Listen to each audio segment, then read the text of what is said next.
आज हम डिस्कस करेंगे एनिमल सेल कल्चर। सबसे पहले इंट्रोडक्शन। सेल कल्चर क्या होता है? जब किसी भी एनिमल सेल को ग्रो किया जाता है अंडर कंट्रोल कंडीशन, यानी कि लैब कंडीशंस में कोई भी एनिमल सेल को एक्सरसाइज किया और उसको न्यूट्रिएंट मीडियम पे रख दिया, तो वो होता है animal cell culture. Another definition ये है कि culturing of cell derive from the animal cell. अब टिश्यू कल्चर क्या होता है?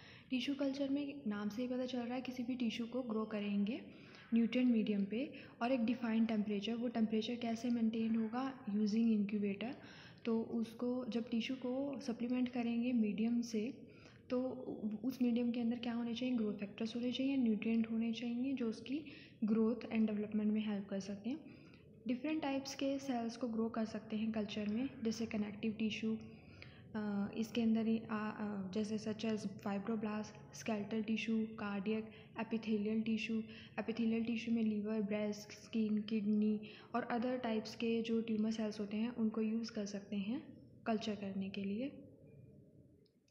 अब हिस्ट्री। सबसे पहले जो 1885 में राउस थे, उन्होंने फर्स्ट टाइम मेंटेन किया था एम्ब्रियोनिक चिक सेल लिए और उनको कल्चर किया। तो और उन्होंने जो मीडियम था वो यूज़ किया था सलाइन, तो उसकी हेल्प से उन्होंने फर्स्ट टाइम मेंटेन किया था। नेक्स्ट थे रॉस हैरिसन इन 1907। उन्होंने भी सेल कल्चर को सक्सेसफुली कल्चर्ड किया था उन्होंने। उसके बाद 1911 में लुइस, उसने सबसे पहले जो था लिक्विड मीडियम को बनाया था, जिसके अंदर क्या क्या था? Sea water, serum, embryo extract, salt and peptone से। और उन्होंने देखा कि मोनोलेयर जो ग्रोथ हुई थी वो बहुत लिमिटेड हुई थी। फिर 1913 में कैरल एक साइंटिस्ट थे, उन्होंने एसेप्टिक टेक्निक्स को इंट्रोड्यूस किया था। एसेप्टिक टेक्निक क्या होती हैं? जो स्टेलाइजेशन की टेक्निक होती हैं, जिसमें ऑटोक्लेव, ओवन या अल्ट्रासाउंड वेव्स ये सब आ जाते हैं। तो वो इन्होंने इंट्रोड्यूस की थी। और क्यों इंट्रोड्यूस की थी? ताकि जो सेल है वो लॉन्ग टाइम तक कल्चर रहे, उसमें कोई कंटामिनेशन ना आए। फिर 1916 में राउस एंड जोन्स थे, उन्होंने प्रोटेलिटिक एंजाइम को इंट्रोड्यूस किया था। प्रोटेलिटिक एंजाइम वो होते हैं जो प्रोटीन को डाइजेस्ट करते हैं या प्रोटीन की ब्रेक डाउन करते हैं। जैसे ट्रिप्सिन था फॉर द सब कल्चर करने के लिए एडिनेंट सेल। एडिनेंट सेल्स होते हैं वो सेल्स जिनको एक सरफेस चाहिए होता है अटैचमेंट के लिए, तो उनकी सब कल्चर करने के लिए उन्होंने इंट्रोड्यूस किया था प्रोटेलिटिक एंजाइम ट्रिप्सिन को। 1940 में एंटीबायोटिक जो थी पेंसिलिन, उसका यूज़ एंड स्ट्रेप्टोमाइसिन का यूज़ जो था वो हुआ था कल्चर मीडियम में, जिससे जो कंटामिनेशन की प्रॉब्लम है सेल कल्चर में वो ना हो। फिर 1948 में एर्ले ने माउस फाइब्रोब्लास्ट को आइसोलेट किया और उसको कल्चर किया। तो उन्होंने देखा कि ये जो होते हैं ये फॉर्म्ड होते हैं क्लोन से, जो सिंगल सेल से डिराइव्ड हुआ है। 1952 में गे ने कंटिन्यूस सेल लाइन को एस्टेब्लिश किया था। उन्होंने ह्यूमन सर्वाइकल कार्सिनोमा जो सेल्स थे उनको लिया था, कल्चर किया, तो इससे एक कंटिन्यूस सेल लाइन मिली। इसको हेला सेल्स भी बोलते हैं, क्योंकि जो कैंसर कॉजिंग जो सेल लाइन्स होती हैं, कैंसर वाली सेल लाइन, वो एक इनडेफिनेट पीरियड ऑफ टाइम के लिए ग्रो करती हैं। 1955 में ईगल ने बताया था कि क्या क्या न्यूट्रिएंट रिक्वायरमेंट होती है किसी भी सेल्स के लिए एक कल्चर में। तो उन्होंने केमिकली जो डिफाइंड मीडिया है उसको सबसे पहले यूज़ किया था।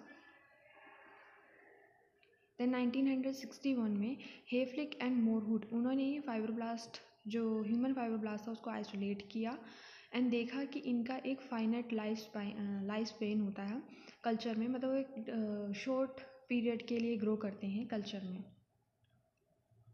1965 में हैम ने इंट्रोड्यूस किया था सीरम फ्री मीडिया, यानी ऐसा मीडिया जिसके अंदर सीरम नहीं होता है, वो भी सपोर्ट करता है ग्रोथ को कुछ सेल्स की। देन 1975 में कॉलर एंड माइलस्टीन, इनके बारे में सबने सुना होगा। इन्होंने सबसे पहले जो है हाइब्रिडोमा टेक्निक को डेवलप किया था, जो सिक्रीट करते हैं मोनोक्लोनल एंटीबॉडी। अब क्या एडवांटेज होते हैं एनिमल सेल कल्चर के? पहला एडवांटेज है कि मॉडल सिस्टम होता है स्टडी करने के लिए। अगर इंट्रैक्शन है, इंट्रैक्शन को स्टडी करने के लिए डिसीज़ कॉजिंग एजेंट्स की एंड सेल के बीच में और जो एजेंट है डिसीज़ कॉज कर रहा है उनके बीच में क्या इंट्रैक्शन है। दूसरा कि ड्रग्स का क्या अफेक्ट होगा, कोई भी नई ड्रग बनी है तो उसका सेल पे क्या अफेक्ट होगा। एंड एजिंग क्यों डेवलप होती है, उसकी पूरी प्रोसेस क्या है, इसको स्टडी करने के लिए।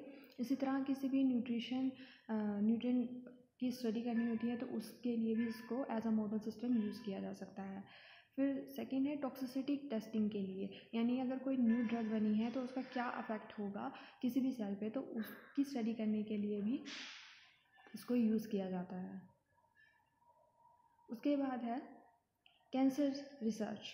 अगर बहुत सारे केमिकल्स का फंक्शन देखना हो, वायरसेस का या रेडिएशन का, कि ये क्या कर रहे हैं, जो नॉर्मल सेल है उसको कैंसर्स में कन्वर्ट कर रहे हैं या नहीं कर रहे हैं, तो उसके लिए भी इसका यूज़ किया जाता है।